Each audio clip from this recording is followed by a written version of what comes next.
It's a way to apply matrices in order to solve equations with many variables. So for example, like all those old equations you guys had where you had x and y, and then another equation that was x and y, and you had to solve for both, right?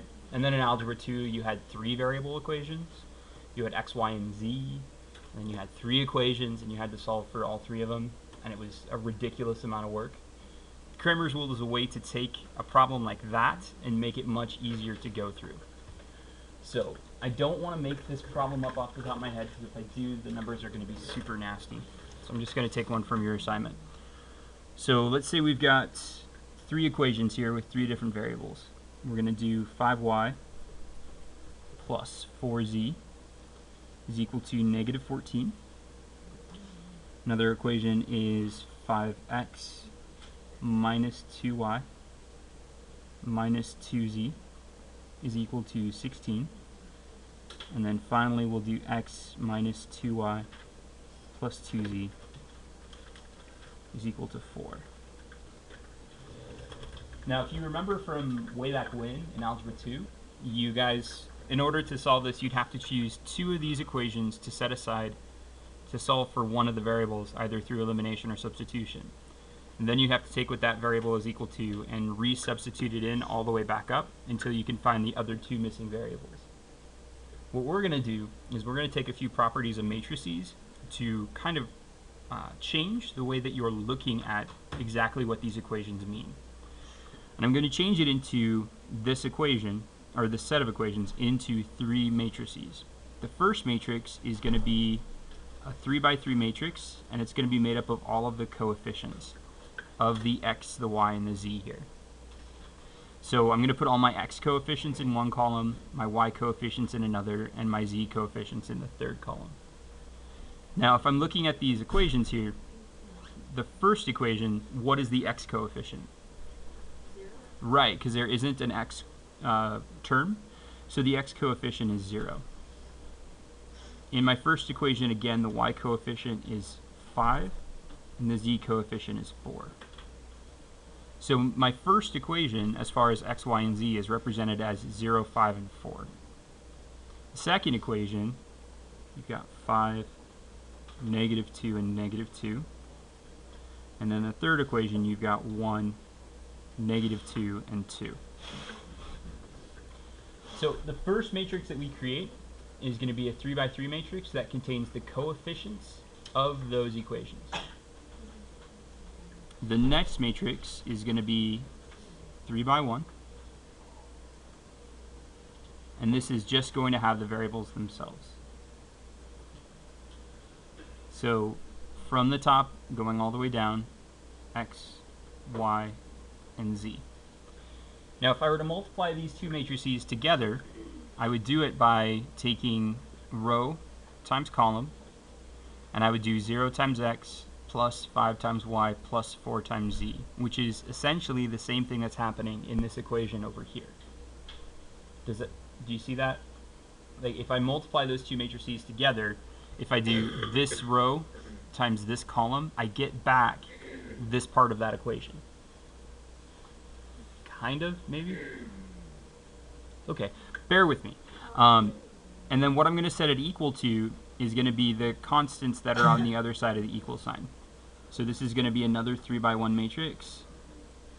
So negative 14 goes in the top, because that's what this first equation was equal to. 16 is in the middle, because that's what this second equation was equal to, and then 4 goes in the bottom.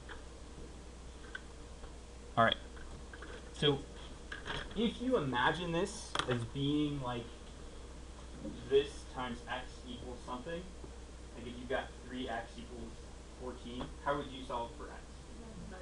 Divide by 3. Awesome. And dividing by 3 is the same thing as multiplying by the inverse of 3. Dividing by 3 is the same thing as multiplying by 1/3. State golfers, you're excused. Okay. Do all you state golfers have the assignments you need? Today's, oh yeah, that's right. I didn't give you guys that. Today's is Cramer's rule. Yep. Anybody else say what you needed to? Anybody else need it? Caitlin, did I get it to you already? Marine, you have it. Okay. So, all right. So as I was saying, dividing by something is the same thing as multiplying by the inverse, right?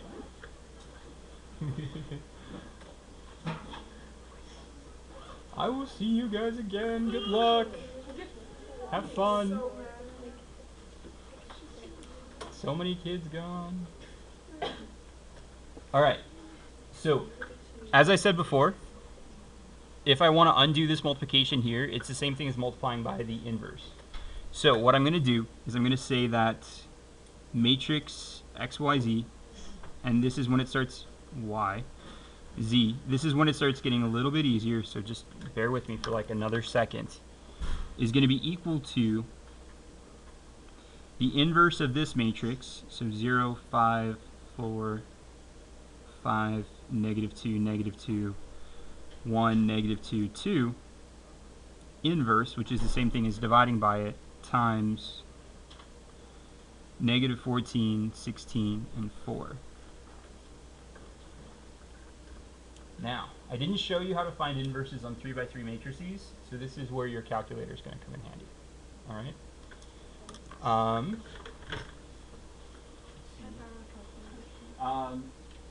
I have one, you could, yes, but I don't have one of these. Give me a second and I'll get one for you. Can I borrow yours for 1 second, Alana? All right. So, does anybody else not have their calculator today? Okay, cool. Actually, yeah, no. Haley, sit tight for a second and we'll get it all solved. All right. So for this, I'm going to enter this matrix here as matrix A, and I'm going to enter the one next to it as matrix B. So in the matrix menu, I'm going to edit matrix A to be a 3x3. I'm assuming, is that alright that I changed that, Alana?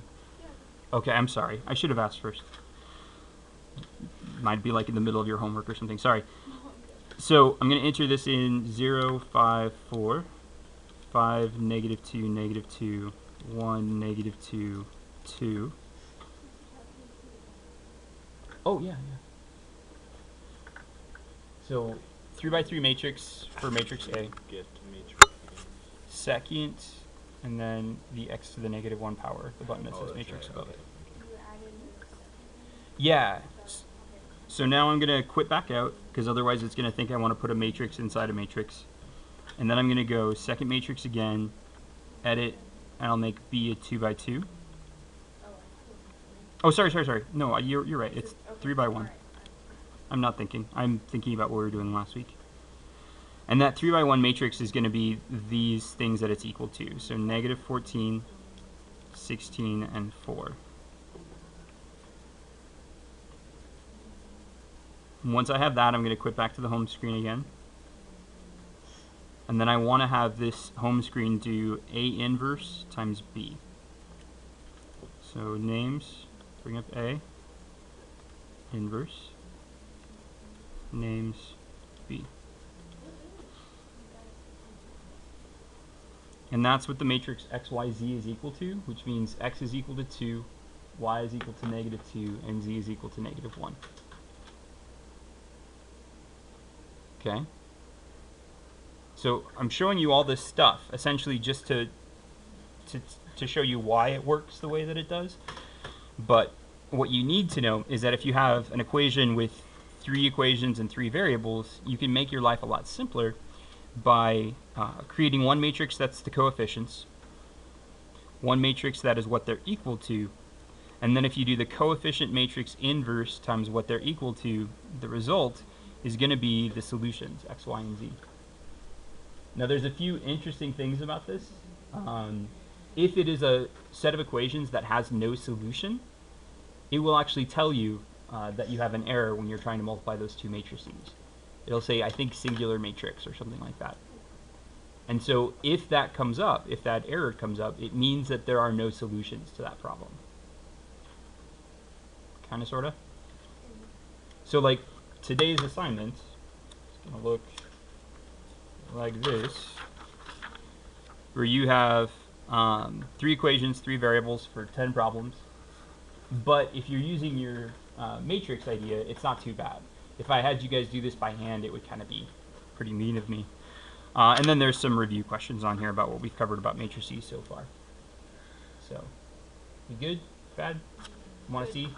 Good. Okay. You pass this up. Is the heat on? Yeah, I have no control over that though. Oh. I only have control over the blower. Yeah, and so unfortunately, like every room on this side of the building has their heater pumping out. Alright. I have talked to Richard about it, and I don't know why it hasn't been turned off yet. Chalk it up to yet another thing about our school. 3, 2, 4. All right, and then Alana, here's yours back. And then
so if you have any questions, please let me know.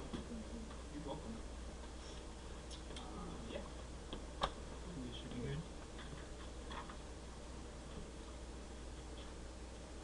And then, like I said, what's due tomorrow is transformations, decode the encode, and inverses.